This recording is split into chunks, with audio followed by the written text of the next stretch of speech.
よし。今アジア選手権の飛行機に向かっての移動中ですけど、はい。海外遠征行くときはいつも一人ですか？一人です。いつもどうやって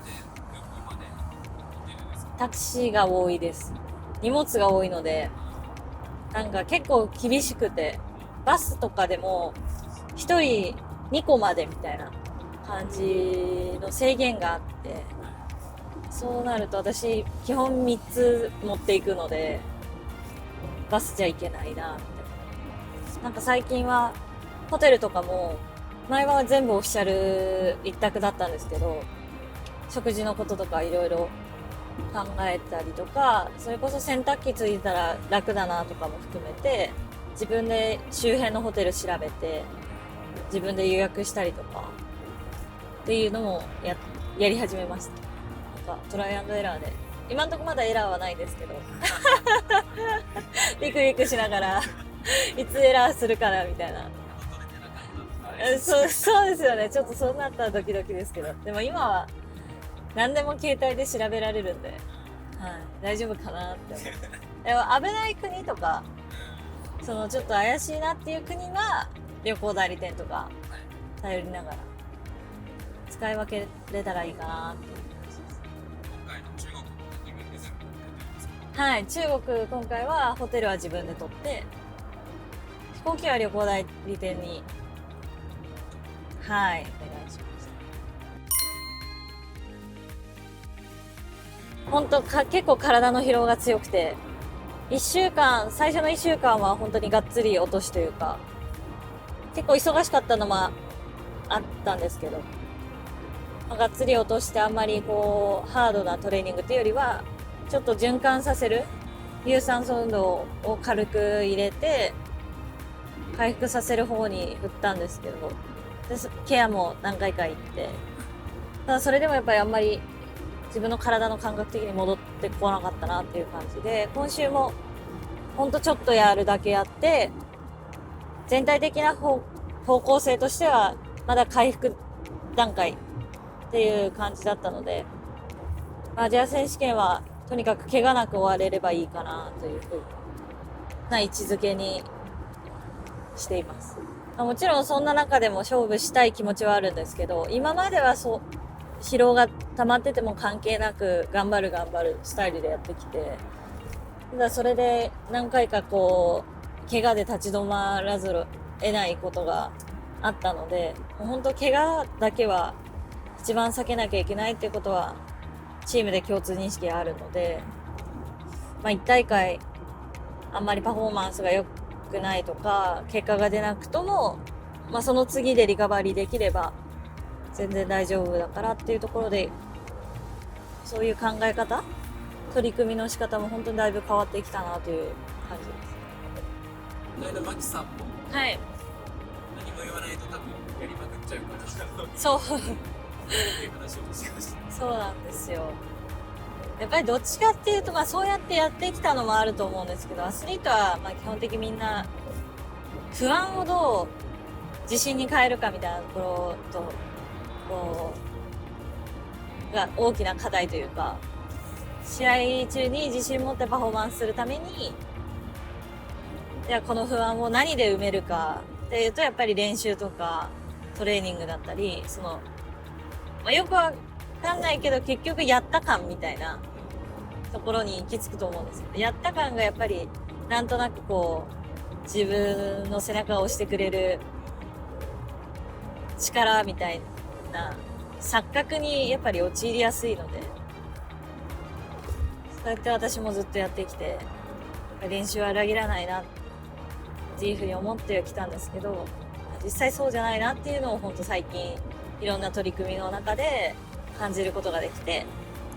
だからこそ自分の感性というかを磨きつつ、だからこそ磨いたその感性を信じて自分の感覚を大事にしています。改めていい成績できたところもそうですし、内容もそうですけど、どんな目標を持って臨んでいきますか？組み合わせ自体はすごく良くて、勝負できたらすごい勝負したい組み合わせだったんですけど、なんかそこのせめぎ合いだなっていうふうには思ってはいて、だからそこドローがいいから攻めすぎないようにのその自分の欲をコントロールしながら、でもその前回のヨーロッパ遠征3週間で、本当その週ごとに、大会ごとにどんどんパフォーマンスは良くなっていたので、その最後のパフォーマンスが今の自分のベースになっているのか、それともちょっと上のベースで、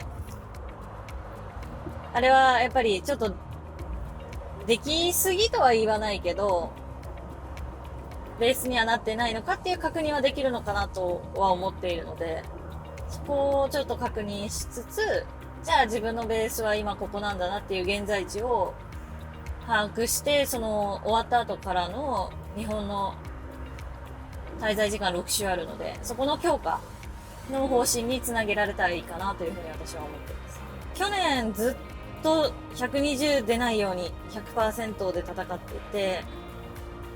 今年に入ってエラーは少なくなってはきているんですけど、ちょっと危ないかなとは思っているので、ちょっと引き気味な中でどこまでパフォーマンスができるかっていうところは、まあ、ある意味挑戦だし、ある意味セーフティーだしっていう感じですね。だからこそそのベースアップが大事だし、でもどこでベースアップするかも、急に試合でベースアップしちゃうと、それはリスクになってしまうので、そこの戦略がすごく難しいなと思いつつ、だからこそこうはっきり攻めるときは攻める、その分引くときはやっぱり引かないとなっていうふうに思ってます。アジア選手権って過去思い出深い大会の試合になりますか？それがあんまりいい思い出がない大会で、あんまご縁がなくてベスト8以上は入ったことがない大会ですね。でも条件的にはそんなに苦手な感じはないんですけど、っていうのも毎回だいたい中国開催なので、中国開催だと大きな会場でシャトルが飛ばないとか、どっちかっていうとこうフィジカルが大事になってくる展開になるケースが多いので、そんなに苦手な条件じゃなかったはずなんですけど、なんでかあんまり上位に進出したことはないです。他の国とか日本と全然違うのありますか？すごいやっぱりバドミントンが人気で、会場が大きいんですけど、ほんと決勝戦は満席になるぐらいファンの人たちが見に来てくれてて、やっぱり声援も大きいですけど、やっぱりもう中国を激推しするので超アウェーっていう感じです。中国選手とやるとすごそうです。はい、もうほんとジャーヨージャーヨーがすごいですタイミングによってはうん。ブーイングされたりとか。なんか、それに関してはバドミントンはなくて、ラリー始まる前は静かになって、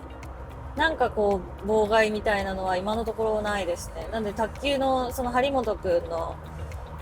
とかを SNS とかニュースとかで見ると、あ、そういうことがあるんだっていうのは結構びっくりしてます。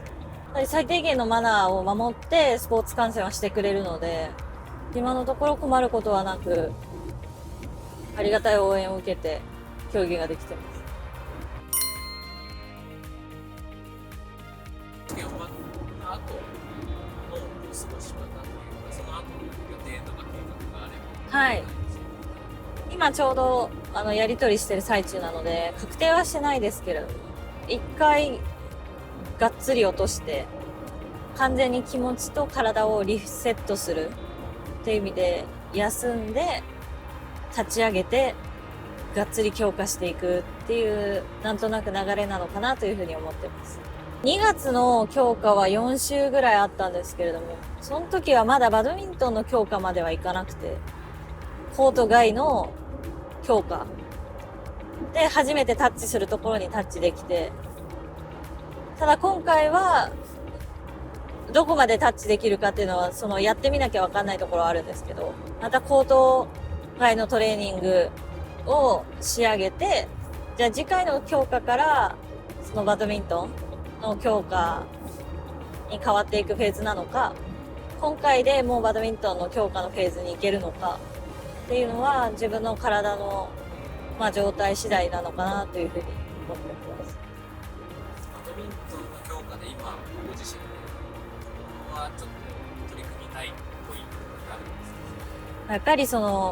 今あんまり競技のトレーニングが積めてないので、競技の負荷に対しての耐久性がないところはすごく試合をしてて感じていて、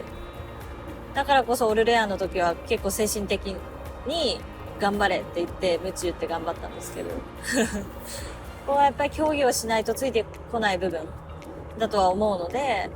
そういったところはつけたいなと思いつつ、ただやっぱり今の自分のキャパで忍耐力つけても目指してる先はもっと高いパフォーマンスでの高出力をしたところでの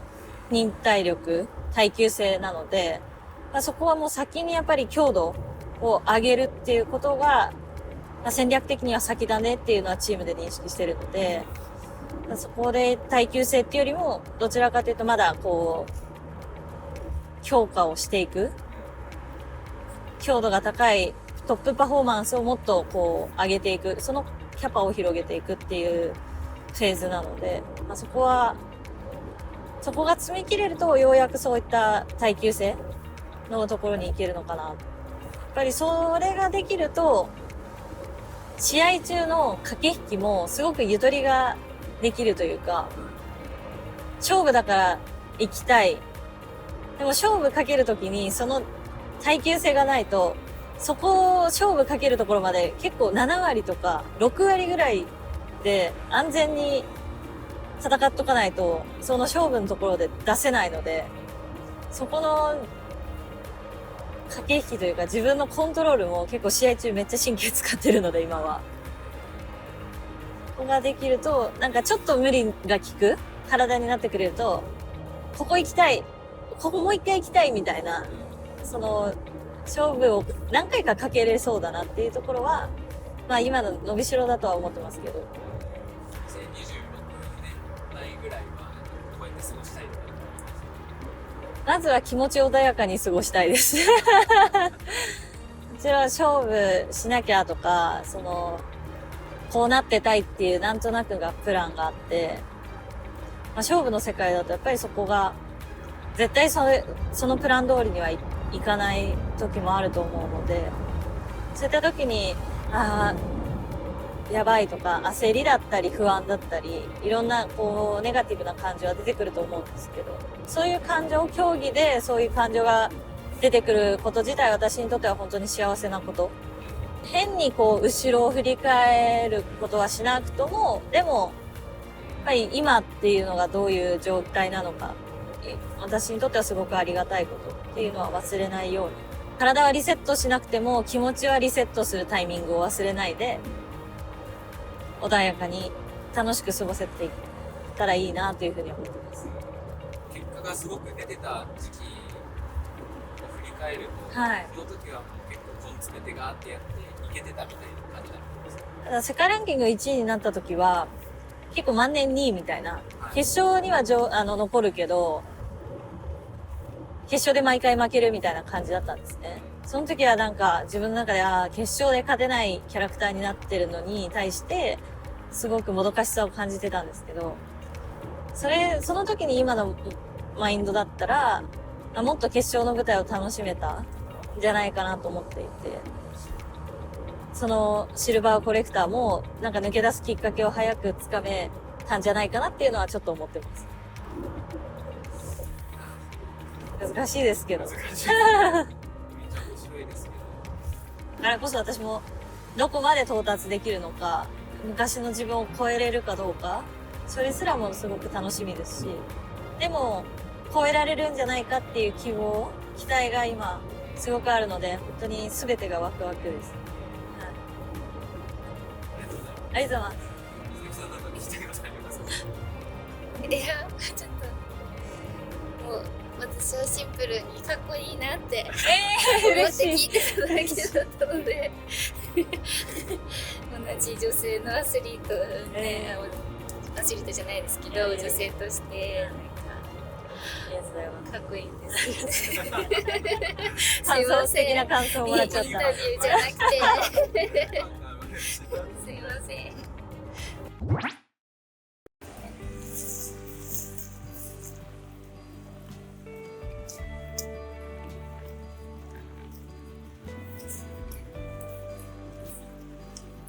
2時間半前ぐらいじゃないですか。2時間前です。一人で行動してるんで、ギリギリとはいかないけども、結構ギリギリめですね。待ってもすることないですよ。そうなんですよ。今回荷物本当に少なくて、すごい楽です。これで少ないのはだいぶ。何が入ってるんですか？何が入ってる？服、ユニフォーム、あと、ちょっとしたケアグッズ。ちょっとしたケアグッズと、ラケット、シューズ、靴下ですね。私本当に競技以外のものは結構最低限で、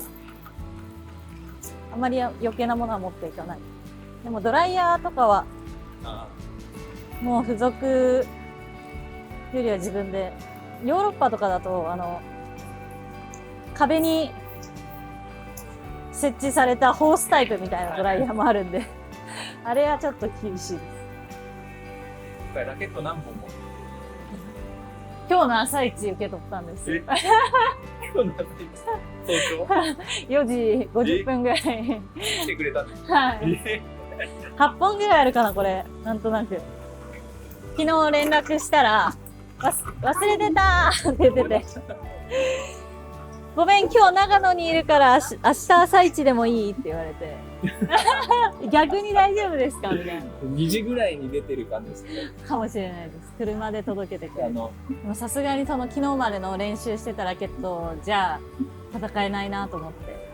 だからそういったのも含めて、みんなチーム奥原みんななんか、ちょっとやっぱアジア選手権に向かってないなって。勝手に。ピーキングできてないから。みんなちょっと一回モチベーション下がってるなみたいな。このままはい。ですけどトレーナーさんがいて、トレーナーさんに荷物を預けてもらう荷物があるので、はい。